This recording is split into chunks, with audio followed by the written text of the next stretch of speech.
குமரிமுனையில் ஆர்ப்பரிக்கும் அலைகளுக்கு நடுவே அமைதியின் திருவுருவாய் நிமிர்ந்து நின்று தமிழ்ச் சமூகத்தை என்றென்றும் வழிநடத்தும் ஐயன் திருவள்ளுவரின் வானுயரச் சிலை எழுப்பப்பட்ட வெள்ளி விழா ஆண்டினை தமிழ்கூறும் நல்லுலகம் அண்மையில் கொண்டாடி மகிழ்ந்தது. இத்தரணியில் கடலும் மலையும் உள்ளவரை நிலைத்து நிற்கும் வகையில் முத்தமிழறிஞர் கலைஞர் அவர்களால் அமைக்கப்பட்ட திருவள்ளுவரின் பெருஞ்சிலைக்கு பேரறிவுச் சிலை என பெயரிட்டு அழைக்கலாம் என அறிவித்தவர் நமது மாண்புமிகு தமிழ்நாடு முதலமைச்சர் அவர்கள். உலக பொதுமுறை என போற்றப்படும் திருக்குறள் உரைத்திடும் உன்னத வாழ்வியல் நெறிகளை உலகெங்கும் பரப்புவது நமது தலையாய கடமையாகும். காலந்தோறும் அறிஞர்களின் பெருமுயற்சியாலும் பல கல்வி நிறுவனங்களின் முன்னெடுப்பினாலும் இதுவரை திருக்குறள் 28 இந்திய மொழிகளிலும் 35 உலக மொழிகளிலும் மொழிபெயர்க்கப்பட்டுள்ளது.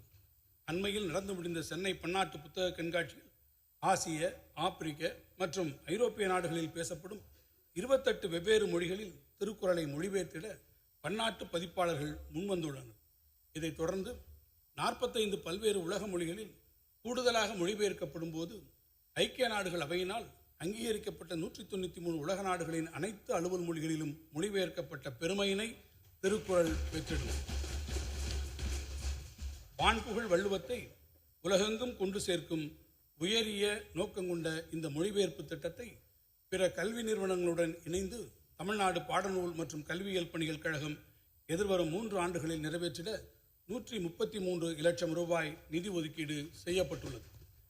இது மட்டுமன்றி தலைசிறந்த தமிழ் இலக்கிய நூல்களை உலக மொழிகளில் கொண்டு செல்லும் மகத்தான முயற்சியின் முதற்படியாய் தேர்ந்தெடுக்கப்பட்ட 500 தமிழ் இலக்கிய நூல்களை ஆங்கிலத்தில் மொழிபெயர்த்திடும் மாபெரும் திட்டத்தினை 20க்கும் மேற்பட்ட புகழ்பெற்ற பன்னாட்டு மற்றும் இந்திய அளவிலான முன்னணி பதிப்பகங்களுடன் இணைந்து தமிழ்நாடு பாடநூல் மற்றும் கல்வியியல் பணிகள் கழகம் கூட்டு வெளியீடாக செயல்படுத்தும்.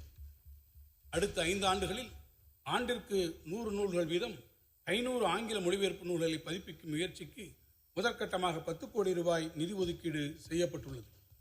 நாள்தோறும் மாறிக்கொண்டிருக்கும் இந்த தொழில்நுட்ப யுகத்தில் மருத்துவம், பொறியியல் உள்ளிட்ட உயர்நுட்ப நூல்களை துறை வல்லுநர்களின் வழிகாட்டுதலுடன் இயந்திர மொழியாக்க மெஷின் டிரான்ஸ்லேஷன் தொழில்நுட்பத்தின் துணையுடன் தமிழ் மொழியில் உடனுக்குடன் பதிப்பாக்கம் செய்திட 2 கோடி ரூபாய் நிதி ஒதுக்கப்படும்.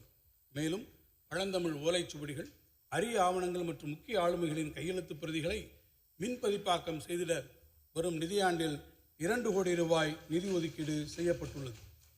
அறிவை பரவலாக்கும் முயற்சியின் ஒரு பகுதியாக கடந்த 3 ஆண்டுகளாக நடத்தப்பட்டு வரும் சென்னை பன்னாட்டு புத்தக கண்காட்சி மற்றும் அனைத்து மாவட்ட தலைநகரங்களிலும் நடத்தப்பட்டு வரும் புத்தக திருவிழாக்களை நாடே வியந்து பாராட்டி கொண்டிருக்கிறது.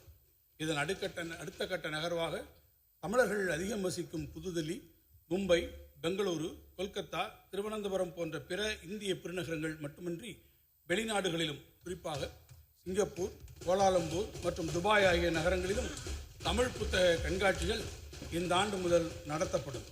இதற்கென 2 கோடி ரூபாய் ஒதுக்கீடு செய்யப்பட்டுள்ளது.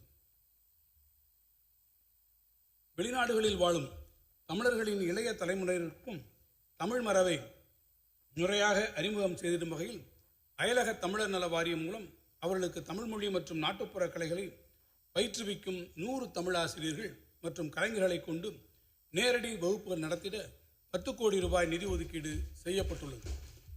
தமிழ் செம்மொழியின் பெருமையினையும் தமிழ் பண்பாட்டின் சிறப்பினையும் உலகத்தமிழ் இளைஞர்களிடையே பரவிடச் செய்திடும் நோக்கத்தில் தமிழ்நாடு மட்டுமின்றி இதர இந்திய நகரங்களில் உள்ள பள்ளிகள் மற்றும் உலகத்தமிழ் மையங்களில் பயின்றிடும் மாணவர்களும் பங்கேற்கும் வகையில் கணினி வழி தேர்வு முறையில் உலகத்தமிழ் ஒலிம்பியாட் போட்டி இனி ஆண்டுதோறும் நடத்தப்படும்.